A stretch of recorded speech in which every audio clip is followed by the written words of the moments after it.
Hello everyone, this is NainaMD, Fusion of Science and Beauty. Welcome to my show today, and I want to talk to you about what I have to do to be able to prescribe bioidentical hormone replacement therapy when I administer it to my patients. How do I know that it's going to be the real deal? How do I know that it's authentic? What's my sourcing? I have to rely on the best people out there, the best pharmacists out there, the best pharmacy out there that does this sort of thing. And I want to open up to you a couple of people that are phenomenal at doing this. My first guest is Dr. Nayan Patel, and welcome today, and thank you for coming to my show. Thank you. I want you to just tell the audience a little bit about the name of your pharmacy, and main thing is what is a compounding pharmacy? A lot of people don't understand, like, there's a lot of times you could just write a prescription, a doctor writes a prescription, right? And they can just take it to any pharmacy. And so it's just, any pharmacy will have that medicine. But there's other times, kind of like what I do, and we do this a lot in anti-aging and regenerative medicine, we actually look to prescribe what we call bioidentical hormones, hormones that are the same bioidentical structure. Yes. And these are not synthetic. They're more either yam-based or soy-based derived hormones, and they require a little finesse because we don't want to give them orally. We want to be able to give it as creams. So can you tell us a little bit about, obviously, I don't want to, endanger my patients. I don't want to like give them a cream that they don't even know what their sourcing is. And so that's what I thought I would bring you on, and you could tell just exactly all of the things that you as a pharmacy go through to make sure and ensure that you and I interaction, when you give me a product to give to my patients, it's a very good. It's all FDA, regulated, and it's it's all legal, and yet you can prescribe all of this. I want you to just tell us a little bit about the safety and in terms of what you do, your high standards, okay? Because there's so many stories we hear about pharmacies, some compounding pharmacy doing something or something. I've never had an issue with the people that I've aligned with, and I want you to explain why. Okay.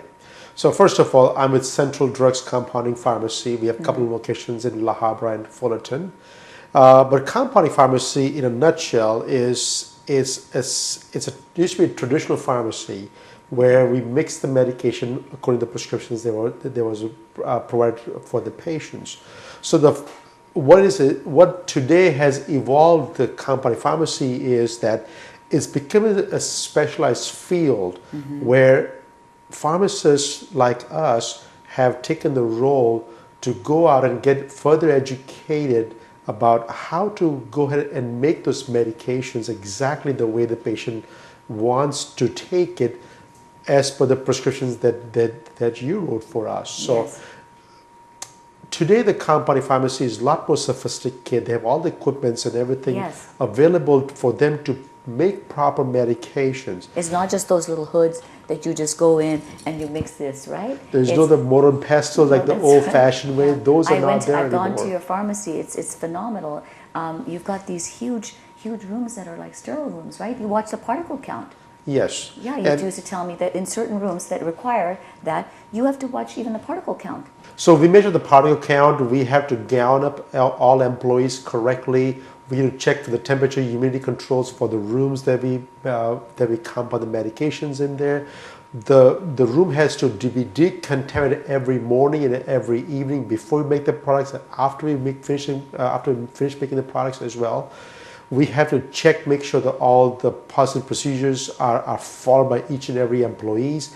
We have to sterilize every clothing, shoes, gowns, and glasses and everything before they even make these medications for any of our patients.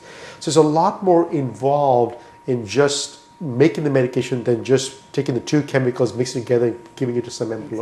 Exactly, which is what the perception people have. Exactly. Right? It's a misperception. Yeah, so the old tradition was you make the medication, the mortar and pestle, and you put it in some bags and give it to the patients to take it, and you make them feel comfortable.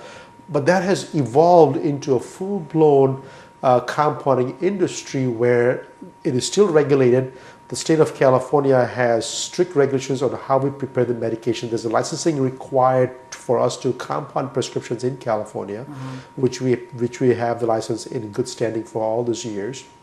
And at the same time, now FDA is also regulating larger compounding pharmacy like us that does multi-state business, because now they want to make sure that if I'm producing medications in this state and distributing all over the United States, that I'm been regulated above and beyond the Board of Pharmacies in California and is now as FDA. The raw material source is the biggest issue because exactly where things come from. They are all have to be FDA approved sources. We cannot buy raw materials from anybody. Like drums in China, Yes. China or something. No, right? we can't buy stuff from any country or anybody unless they have been registered with FDA, and in California have to be registered with the Board of Pharmacy for us to order the medications, the raw materials to make the actual products. So it has gone far So beyond. in other words, there's a certificate of analysis. Yes. Right? So, but then also the raw material is a certificate of origin.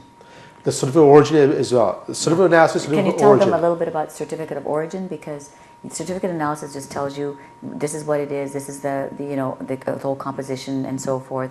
But now what's required is a certificate of origin sometimes, right? Yes. Where, So, for example, where they came from. Where they came from, because a lot of times, and I have so much respect for China and all the Asian countries, but the misperception is, oh, you're just getting it from a drum in China or whatever. No, even if you're getting from China or Asia or wherever, there's a certificate of origin that you provide, right? That they have to provide. So here's the whole process. When we get the raw materials, it comes with certificate of origin and certificate of analysis. Right. So we get two papers. So we got this paper. So anybody can write a piece of paper and give it to us. But what we have to do on top of that, us, a larger compound pharmacy, the smaller regular pharmacy may not have the capacity of doing it, but the larger compound pharmacy, what we have to do is take this piece of paper and verify it locally. Yes. So we had to send the chemical for testing locally to verify that this paper is accurate and is correct before we can make any medications. That's great. Once we make the medication using the same product that we just verified, we have to retest it to make sure the policy procedures that we have.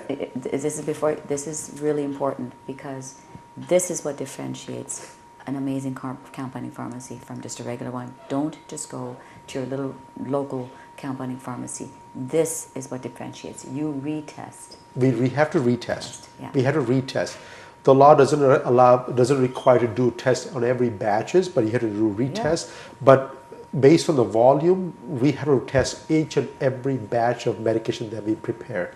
Right. So that goes for anything that we do. So yes, it has the misconception of a regular compounding pharmacy should be gone by now, because today, when I first started this business 15 years ago, there were literally about 12 to 15 compounding pharmacies in Southern California alone. How many are there now? Today, they are that we know of that you can see on the advertising board. We have literally over 400 just in Southern California. My goodness. In the whole of the United States, we have well over 13,000 compounding pharmacies as of today. The industry is growing, and the reason it's growing is because patients are not getting better with the conventional therapy that they've been used to getting for all these years. And here's a respected, you're so respected, you're expanding, you're growing, you're complying with all the FDA regulations, and you're telling us the same thing. This is exactly what the misperception has been, is people are coming to realize they're not getting better sometimes with just the regular conventional things. So we need to move. We at least have to be open and personalize the medicines, right? That's right. Personalized medicine is becoming very, very exactly in vogue. Well, the thing is, since the Industrial Revolution back in 50 years ago, today is information revolution. Yeah. Today, physicians, patients are very well informed.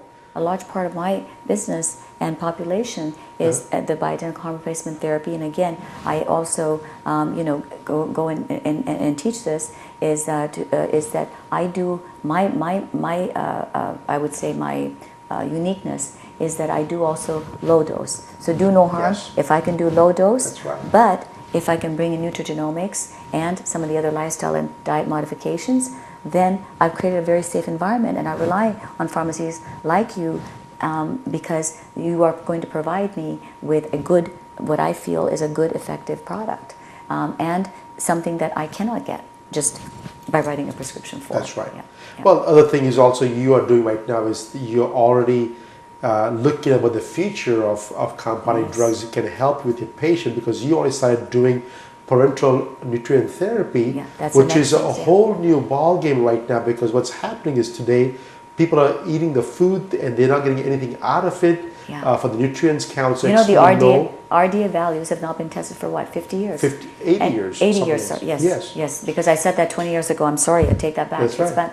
And why not? Because are people afraid to retest because maybe that value is not there? So I think we're starving ourselves because we're not getting the nutrients, and also just all of the other things that sometimes are absorbed. We are not even getting absorption through the stomach, right? That's right. Of the nutrients, because we have so many issues. We have malabsorption issues in the United States today. We have all the food in the world, but we have absolutely nothing to show for. I've had so many of my segments prior. Many patients came with talking about how IV nutrient therapy helped. That was one of my biggest. I have to say, I think several clients that have come to the show and said what had made a difference was the IV nutrient therapy. Okay.